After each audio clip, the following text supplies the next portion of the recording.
friends, welcome to my channel. இன்னைக்கு இந்த வீடியோல நம்ம என்ன பார்க்க போறோம் அப்படினா ரொம்ப ஈஸியான ரொம்பவே ஹெல்தியான ஸ்வீட் கார்ன் மசாலா தான் பார்க்க போறோம். வாங்க இது எப்படி செய்யறதுன்னு வீடியோல பார்க்கலாம்.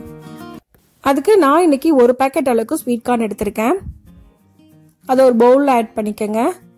இப்போ இது கூட காரத்துக்கு ஏத்த மாதிரி ரெட் சில்லி பவுடர் ஆட் பண்ணிக்கலாம். நான் இன்னைக்கு 1/2 ஸ்பூன் அளவுக்கு மிளகாய் தூள் போட்டுருக்கேன். இப்போ இது கூட தேவையான அளவுக்கு உப்பு சேர்த்துக்கங்க. சேர்த்துட்டு நல்லா mix பண்ணிக்கலாம்.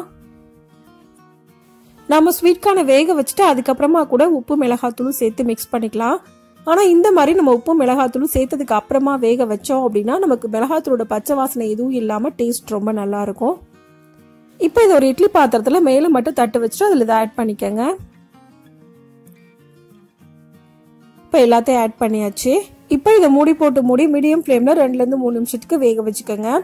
ரொம்ப நேரம் வேக வைக்க வேண்டிய அவசியம் இல்ல. இப்போ 3 நிமிஷம் ஆயிருக்கு. நான் ஓபன் பண்ணி பார்க்கறேன்.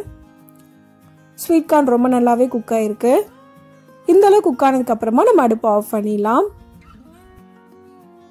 இப்போ நமக்கு ரொம்ப ஈஸியான ரொம்பவே ஹெல்தியான ஸ்வீட் கார்ன் மசாலா ரெடி ஆயிருச்சு.